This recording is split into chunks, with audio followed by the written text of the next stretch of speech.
अब हम सबसे जो जैसे एक तो फिल्में हो गई, एक्टिंग हो गई, इन सब पे चर्चा हो गई। सब गुरुदत्त से रिलेटेड सबसे चर्चित चीज जो है वो उनकी डेथ है, हम्म। कि भाई वो इतना बड़ा राइटर डायरेक्टर जो है कैसे मरता है। तो उसकी जो शुरुआत वाली बात है जो 1963 जो बर्लिन फिल्म फेस्टिवल में शुरू होती है, वहां से शुरू करते हैं। एक बार वो बताएंगे आप हमें किस्सा, वो कि वो क्या था मामला। 1963 के 19 1963, हाँ, बुक मैंने यार बर्लिन से शुरू की क्योंकि मुझे लगता है वो बहुत इंपॉर्टेंट था। वहीं से जो एक टूटना शुरू हुआ ना, जी जो जिसको कहते हैं बिगिनिंग ऑफ द एंड, वो जी। जो जो जो अंत की शुरुआत थी, वो आई थिंक हो सकता है कुछ और हो, लेकिन जब मैं कहानी में बार बार गया मुझे लगा कि ये यहीं से हुआ। क्योंकि तब तक वहीदा जी उनकी फिल्मों से, उनकी जिंदगी से जा चुकी थी। गीता दत्त भी उनको छोड़ के जा चुकी थी। फिल्म जो थी अगली उन्होंने लॉन्च कर दी थी, लेकिन उनका मन नहीं लग रहा था कहीं भी। वो घूमते रहते थे, नींद की गोलियां, 4-4 दिन तक नहीं सोते थे। तो जब वो बर्लिन में उनकी फिल्म बुलाई गई है, साहिब बीवी और गुलाम। अब गुलाम। हाँ, अब बर्लिन में जब वो होता है उनकी फिल्म का शो, तो 20-25 लोग आते हैं और किसी की समझ में वो फिल्म नहीं आती, क्योंकि वो बड़ी, अगर आप देखेंगे ना, रूटेड इन इंडियन कल्चर है। जी तो बर्लिन वालों को समझ में नहीं आ रहा है कि हाँ, इफ शी इज ड्रिंकिंग छोटी बहू, तो किसी को क्या प्रॉब्लम है यार, इतनी बड़ा क्या इशू है, मतलब। तो और भी दूसरी चीजें समझ नहीं आ रही। वो जो जमींदारी प्रथा खत्म हुई है, तो जमींदार, वो बहुत ही बढ़िया कमेंट था वो जो कलकत्ता और बंगाल की जमींदारी जब खत्म हुई है, तो वो अपने आप को एक्सेप्ट नहीं कर पाते वो जमींदार के, हमारा हमारा दौर जा चुका है। वो सब जो था बड़ा बड़ा कमाल के अंदाज में उन्होंने दिखाया था। वो बर्लिन में समझ में नहीं आई किसी को। तो गुरुदत्त ने कब ने देखा कि हाँ यार ठीक है, मतलब, और उसके बाद वो आधी फिल्म से ही खुद भी निकल गए। और उसके बाद वहां लौट के आए और वहां वहीदा जी से भी उनकी मुलाकात होती है, जहां पर वहीदा जी बताती हैं कि हाँ, मतलब ठीक है, मैं आगे बढ़ गई हूँ, मैंने गाइड वाइड हम्म। साइन कर लिए, ये वो। तो मतलब बेसिकली एक चैप्टर उनकी जिंदगी का वो खत्म एक होता है। था, ऐसा था कि वो रिलेशनशिप का जो है वो एंड वाला मोमेंट था, कि हाँ, वहां वो जो एक है एंड वाला उनको और मोमेंट था। वहीदा का। हाँ, क्योंकि वो बहुत साल बाद मिले थे वहां पर, हम्म। बीच में उनकी वो एक सीन अपना आखिरी शूट करने आई थी, साहिब बीवी और गुलाम का, और ये करीब 1.5-2 साल बाद हुआ था बर्लिन फेस्टिवल। जी तो मुलाकात बहुत 1.5-2 साल बाद हुई है, और साथ में तस्वीरें भी हैं। और वहां पर फिर उनको अंदाजा होता है that she has moved on, और वो फिल्मों में भी आगे बढ़ गई हैं। अगली फिल्म में भी जो बहारें फिर भी आएंगी में माला सिन्हा है, वहीदा जी। रहमान नहीं है, जो उनकी हर फिल्म की एक्ट्रेस थी, लीड एक्ट्रेस। तो वो आगे बढ़ गए, वहां से वो लौट के आते हैं। और बी आर चोपड़ा साहब का एक कमेंट है, जहां पर वो कहते हैं कि ये आदमी कोने में बैठ के पीता रहा, जी।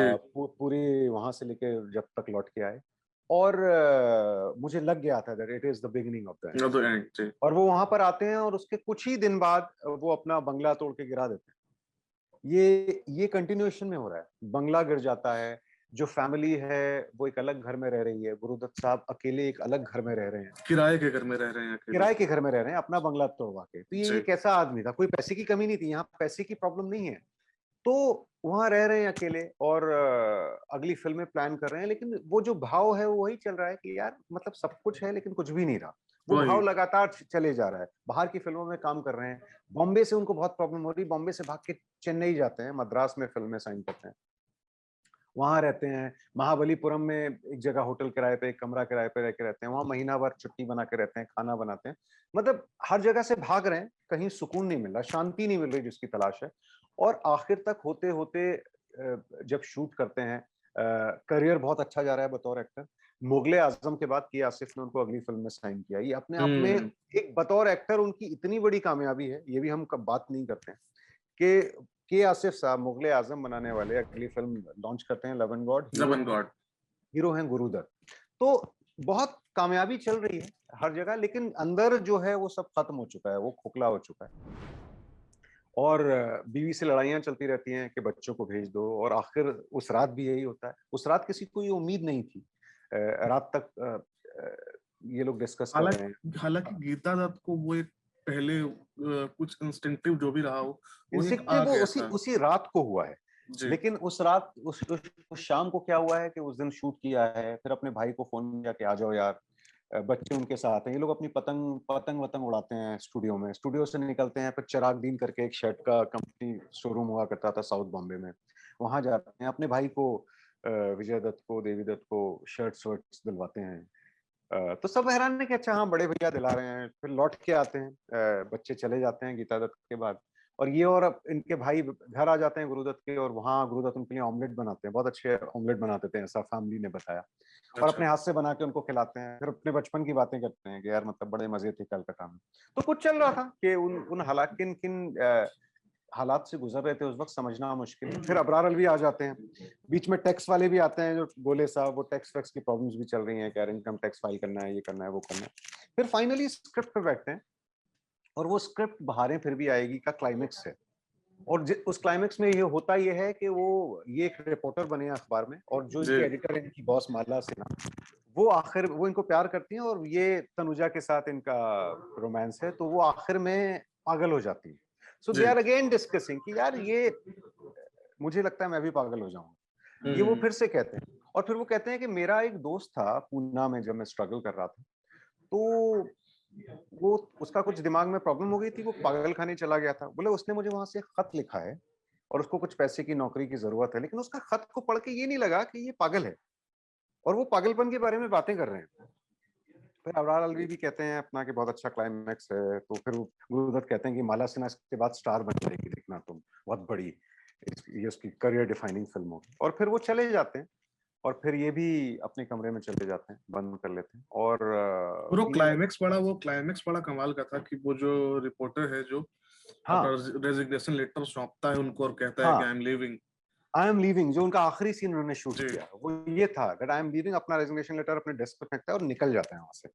तो उसके बाद क्लाइमैक्स ये डिस्कस कर रहे थे जो शूट करना था लास्ट, कि माला सिन्हा के साथ क्या होता है जब ये चला जाता है। तो वो क्लाइमैक्स कभी शूट ही नहीं हुआ। ये अंदर कमरे में गए, रात में किसी वक्त निकले थे, रात में अपने नौकर से पूछा रतन से कि किधर है बॉटल, किधर है, तो जो बॉटल बची थी वो भी लेके चले गए। उसके बाद कमरा बंद कर लिया, और उसके बाद कभी जिंदा बाहर नहीं आए। और जब वो जाते हैं अंदर, सबसे पहले देवानंद साहब पहुंचते हैं सुबह अपनी तीन देवियां की शूट रद्द करके। तो बिल्कुल अजीब से पोज में थे कि जैसे एक टांग के ऊपर दूसरी टांग रख के, एक साइड में किताब खुली हुई, हिंदी का कोई नॉवल पढ़ रहे थे वो, और साइड में वो ग्लास में लिक्विड पड़ा था, नींद की जी। वो गोली और पिंक कलर का जो पिंक कलर की ये स्लीपिंग पिल्स। गोलियां, स्लीपिंग पिल्स शराब में मिक्स करके। तो कोई समझ नहीं पाया कि ये दुर्घटना हुई, कि उस वक्त इतना ज्यादा हो गया कि संभाल नहीं पाए, या जाना ही था। अंदाजा ये हुआ कि जाना तो चाहते ही थे, इतने अटेम्प्ट्स कर चुके थे। और वो खास दिन क्यों चुना, क्योंकि उस दिन कई घटनाएं थी कि अपने भाई को भी खिलाया, बचपन की बातें भी हुई, पागलपन पे भी बातें हुई, बच्चों पे भी, इस बीच फोन कॉल भी हुआ, एक राज कपूर साहब से फोन कॉल हुआ, उनको वो कागज के फूल दिखाना चाहते थे अपनी फिल्म।